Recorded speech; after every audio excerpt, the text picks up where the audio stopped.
Дорогие друзья, сегодня я хочу сказать несколько слов о той ситуации, в которой мы все сейчас живем. Она непростая. Ее можно назвать ситуацией множественного кризиса. А в связи с этим сказать несколько слов о делании и неделании, магическом делании в контексте той дисциплины психоэнергетической практики, которую я называю нагуализм, и которая выросла из работ Кастанеды. Мы можем сказать так. Мир создает впечатление, что он пытается нас поработить. Вокруг нас возникают ситуации. В этих ситуациях мы должны себя как-то вести.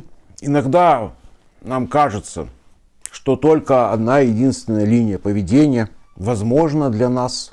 Так вот, я в связи с этим хочу просто напомнить о той вещи, которую много раз, хотел сказать простой, но она не очень простая, о той вещи, которую много раз повторял Дон Хуан Карлос Кастанеде. Все наше поведение, все наши эмоции, все наши чувства генерирует наш тональ. А основной способ функционирования нашего тоналя – это делание. Кто читал книги Кастанеды, тот помнит, что такое делание. Мы собираем эманации орла в пучок и придаем этому пучку смысл. Дело даже не в том, что мы собираем пучок. Дело вот в этом втором компоненте. То, что мы придаем этому пучку определенный смысл. И здесь включается делание. Здесь включается все. Потому что смысл определяет важность или неважность. Включает нашу тревогу или спокойствие. Включает нашу жалость или относительно безжалостное отношение к тому, что происходит. Все происходит здесь, на этом уровне делания, на уровне смысла. Сама реальность по себе, как я уже много раз говорил, и как много раз говорил Дон Хуан, и как это написано в книгах Кастанеды, сама реальность остается тайной. Наше осознание остается тайной.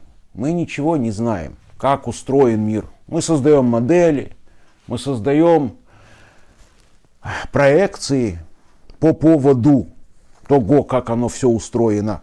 Иногда нам кажется, что это приближается, наши модели приближаются к реальности. Иногда мы ясно чувствуем, что все наши модели довольно далеки от реальности. Самое большое наше заблуждение – это когда нам кажется, что наша модель совпадает с реальностью.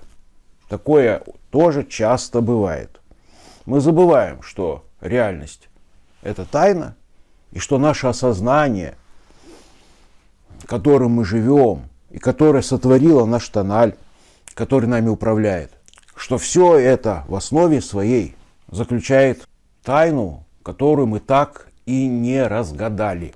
Нам доступны лишь вот эти два процесса – делание и отказ от делания, о котором вы тоже знаете, то есть неделание. Остановка внутреннего диалога – основная практика в нашей дисциплине, в дисциплине трансформации психоэнергетической. Это неделание внутреннего диалога. Достижение глубокого внутреннего покоя – это неделание озабоченности и беспокойства. И так можно почти обо всем говорить с точки зрения неделания, потому что начинается практика с того, что мы отказываемся от привычных деланий, из которых состоит наш тональ. Тональ состоит из деланий. Их очень много. Их сначала надо осознать, а потом от них отказаться. Делание родилось внутри нас как акт повторения. Акт повторения сознания, который сначала был творчеством сознания. Мы впервые испытали какое-то чувство, удивились этому чувству. Второй раз это чувство уже не такое сильное. В третий раз оно еще слабее. И начиная с какого-то там раза, мы уже просто повторяем. В нашем тонале сформировалась программа. Программа эмоционального реагирования или программа поведенческого реагирования. Так или иначе мы повторяем. Вот это вот повторение и есть делание. Это делание закрепляет ту позицию точки сборки, в которой мы живем. Это очень важно понимать. Мы живем в этой позиции точки сборки благодаря большому набору деланий, куда входят в том числе и наши чувства, и наши эмоции, и другие наши реакции на окружающий мир. Если мы хотим нашу точку сборки как-то сместить, нам нужно научиться эти делания не делать. Потому что при неделании точка сборки начинает смещаться. То есть исчезает фиксирующая сила, та фиксирующая сила, которая удерживает точку сборки, которая должна быть в этой позиции. Неделание не только снимает фиксацию или снижает фиксацию точки сборки. Неделание открывает огромный, может не огромный, большой, очень большой объем чувств, ощущений, которые при помощи делания вытесняются далеко на периферию нашего внимания, либо вообще полностью вытесняется так, что мы перестаем эти ощущения и чувства замечать. Только с помощью неделания мы можем открыть в себе переживания тонкого тела. Только с помощью неделания мы можем почувствовать тонкие энергии и их потоки, которые проходят сквозь нас. Это происходит постоянно. Мы, как правило, этого не замечаем, потому что в центре нашего внимания находится описание мира. А в описании мира ничего этого нет. Нет ни потоков энергии, ни тонкого тела. Это все какие-то абстракции. Здесь как бы и путь нам проложен. Поэтому я и говорю отдельно о магическом делании.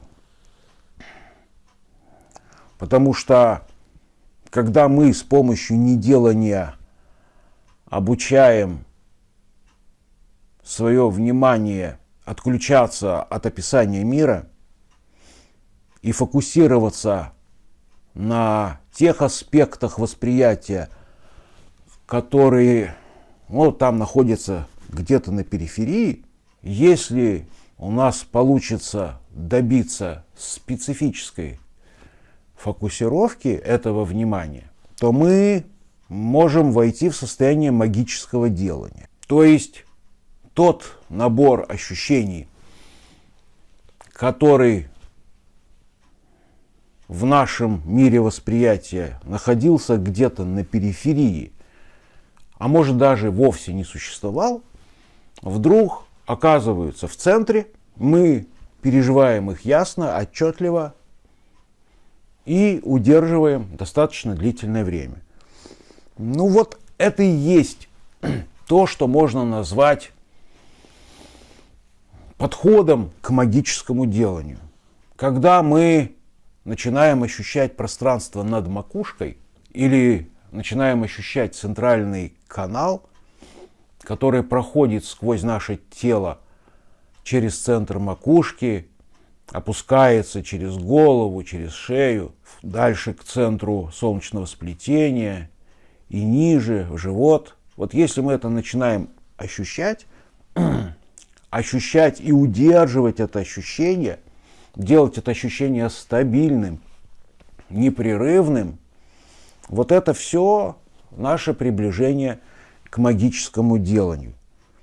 Магическим деланием оно, конечно, становится полноценным в тот момент, когда мы переходим из первого внимания во второе. Это зависит от количества попыток. В общем, в тот момент, когда наше внимание окончательно переучивается и начинает... А, как вы помните, внимание – это что? Это агент, переносящий энергию. То есть наша энергия, наш энергообмен, его схема принципиально меняется. Вместе с этим смещается точка сборки, и вместе с этим вот возникают эти новые ощущения. Ну вот я сформулировал еще так. Делание для нас, любое делание, магическое, а не только магическое, повседневное, в котором мы живем с утра до вечера. Делание – это когда мысль, идея, установка, отношение становится чувством. Вы же, когда кто-то вас обижает, вы испытываете чувство обиды не потому, что вы об этом как-то там особенно размышляли. Это просто рождается внутри вас. Потому что вы находитесь в этой позиции. Вы находитесь в делании. И так касается всего. Злости, страха, любого эмоционального и чувственного движения внутри вас. Оно возникает, и вы его чувствуете. Вот это важный, это вы делаете, и сразу это чувствуете. Делание – это то, что подтверждает и усиливает фиксацию точки сборки в данном режиме восприятия. Так вот я себе это записал. Неделание, соответственно, то, что ослабляет фиксацию точки сборки. Вот примеры магических неделаний и деланий, которые я сам попробовал и, наверное, наиболее ярко мне запомнилось. Ну вот, например, сумрак. Мы часто занимаемся практикой вечером, в темноте, в полумраке. По крайней мере, я. Сумрак как жидкость. Когда мы начинаем вдруг воспринимать сумрак как жидкость покоя и тишины, и начинаем ее вдыхать и копить в себе, и чувствовать вот это движение, накопление в своем энергетическом теле. Ведь на самом деле сумрак не жидкость, это понятно, но мы можем и его так ощутить, и на этом сфокусировать свое внимание. То есть неделание здесь заключается в том, что мы открываем для себя это новое чувство. Для этого надо отойти от привычного описания мира. Да? А когда мы открываем, что сумрак – это жидкость, мы начинаем новое непривычное делание, и вот это делание можно назвать магическим.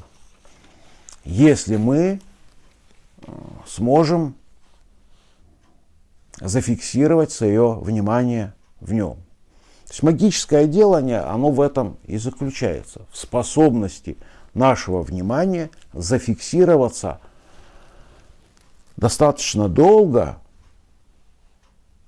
на том, чего в нашем описании нет и раньше не было. То есть делание, когда мы утверждаем эту реальность, да, и настаиваем на ней. Вот. Кстати, позиция свидетеля – это одно из магических деланий. Может быть, наиболее широко распространенный. Когда мы выделяем позицию внимания определенную в этом состоянии, ловим совокупность чувств, которые сопровождают эту позицию внимания, и начинаем усиливать их, пока она не станет стабильной композицией. Да? Вот оно повторяется, повторяется и повторяется, пока не станет окончательной. Ну вот, это то, что касается делания, неделания и магического делания. Завершая эту тему, я хочу просто сказать, что все, что вы переживаете, когда вам тревожно, когда вы злитесь, когда вы чувствуете вину или стыд, и так далее, вспомните, что все эти чувства, все эти эмоции сделали вы сами. Остановитесь. Остановите свой тональ, побудьте в глубокой тишине и попробуйте войти в позицию свидетеля. Там, где вы разотождествлены с этой кучей переживаний. И посмотрите на все это снаружи. Спасибо.